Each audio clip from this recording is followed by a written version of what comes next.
Jaron Lanier is considered one of the fathers of virtual reality and a veteran of Silicon Valley. And he says social media and its algorithms are harming your health. In his book, 10 Arguments for Deleting Your Social Media Accounts Right Now, Lanier contends that sites like Facebook and Twitter are dopamine farms that are reprogramming how you think and feel. He says they're also causing political instability and are changing the global economy for the worse. Well, joining me now from Seattle, Washington is computer scientist, inventor of VR, is even a classical composer, Jaron Lanier. Good to have you on the program, Jaron. Tell me why we should unplug. Tell me why we should delete our social media accounts. Well, there are 10 reasons, okay? One reason is that scientific studies have shown that even though it's hard to delete your accounts, when you do, you get happier. You get more productive, you have more time. But that might be the least of the reasons. When a lot of people do, their society becomes better, it becomes more peaceful. People believe in facts more instead of silly conspiracy theories. What's amazing is that just this one technology seems to have made every layer of life worse, but since we're all addicted to it, it's hard to see that. Right. And so, full disclosure, one of the great perks of my job is that I can read a book and then come and talk to my team and say, hey, I read this book, it's fantastic, we should get the author on. That's exactly what happened with your book. I read it about a month ago. While I was reading it, it was actually, I posted my last tweet about a month ago. And I said, guys, this could be my last tweet because the book was so compelling. Your arguments were so strong, right? So I haven't tweeted in a month. I haven't gone onto Facebook. I haven't gone into my Instagram. I've left them idle. I haven't deleted them yet, but I found it really compelling.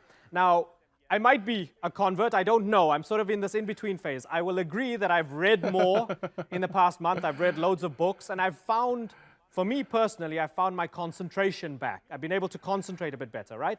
Be that as it may, there's something a bit more nefarious that you talk about in the book. You talk about the fact that social media is manufacturing in a terrible way.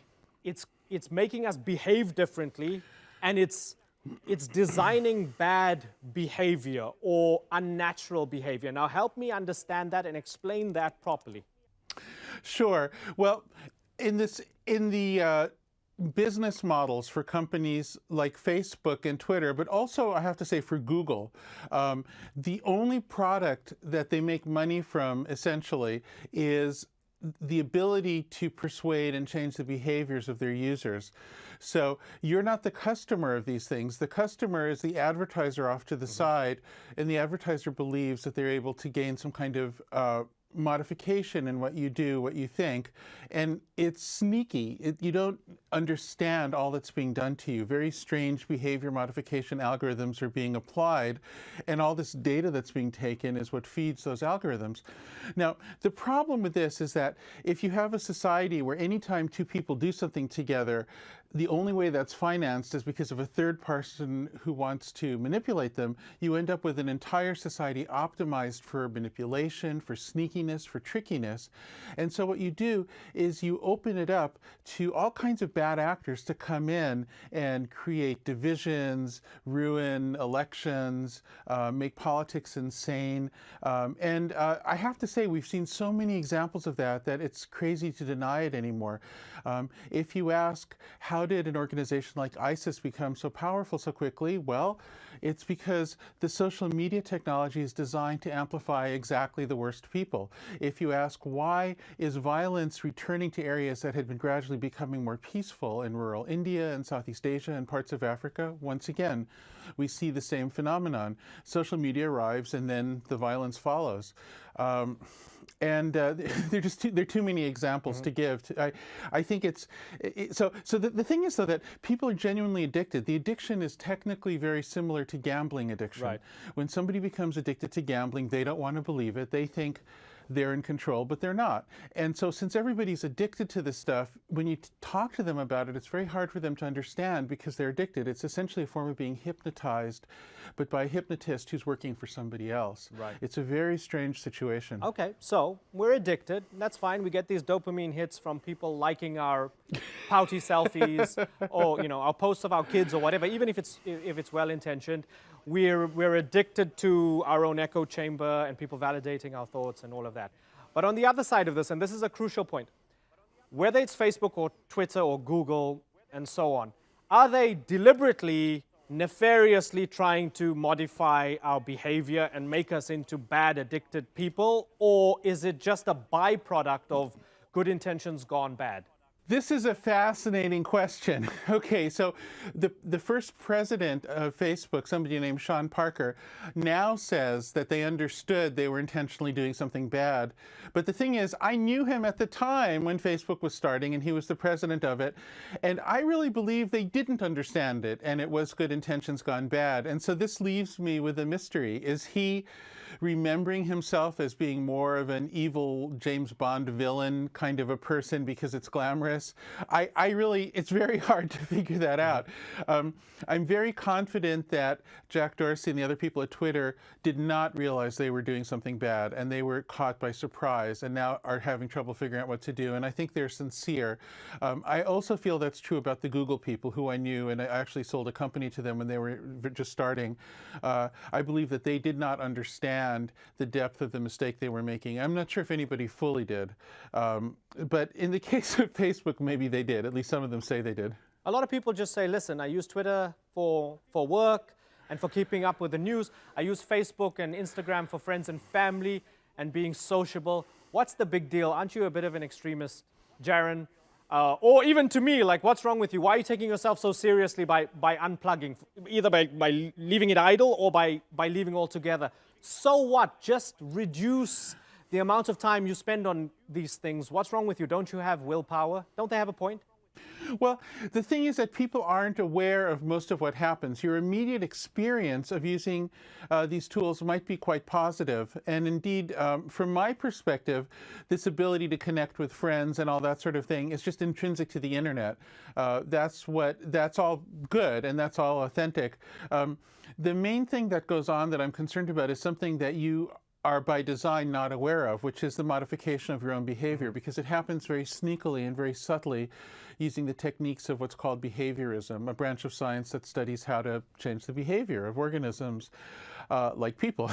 And so, you know, what this is analogous to for me is in the past, society has faced problems where there was mass addiction. And even though everybody was addicted, and even though it was hard, we somehow were able to face up to it. And a very obvious example to me is cigarette smoking, which is greatly reduced, even though everybody used to smoke all the time everywhere. Another example is alcohol. We've had a campaign in most of the world to prevent people at least from driving drunk because it used to kill so many people. And actually that's worked, you know. That turned out to be intelligent and was accepted. So I think in the same way, when we start to have a wider realization of how troublesome these things are, not only will some people leave, but when those people leave, they'll create the space in the society for conversation. And I'm fully confident that these services will improve eventually, and they'll improve enough that I won't feel you need to delete them anymore. But right now, it really is important for the health of society for people to become aware of the degradation that's going on. For those who would say, well, if there are 1 billion people using a social media network and say 100 million of us stop posting that much and another 100 million delete, you still have 800 million people who are completely addicted and feeding the beast. And what impact is staying off social media going to actually have? Are they really going to listen in Google and Twitter and Facebook? Even if only a minority of people become skeptics of the social media technologies and delete their accounts, that minority is enough to have the conversation. Look, here's the analogy I would make. If absolutely every single person in a society is a drunk, it's going to be impossible to have a conversation about the problems of alcoholism, right? There needs to be there has to be somebody who's sober in order to even start that conversation. That seems to me to be simple logic. So in this case, there has to be just some subset, some minority of people who are not addicted to these technologies, and then we can have a conversation, and out of that conversation will come better technologies and a more moderate and survivable form of them. So I'm social media teetotal for the moment, or tweet total for the moment. I just made that up. It's a horrible dad joke, and I apologize. But so, would you allow us from from the show's Twitter and Facebook account to share this interview?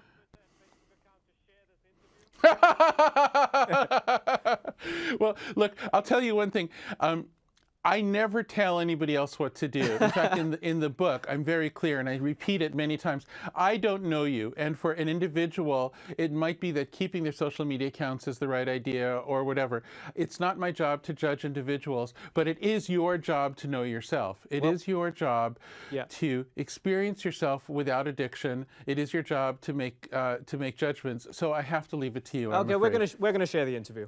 Jaren, it's been a pleasure talking to you.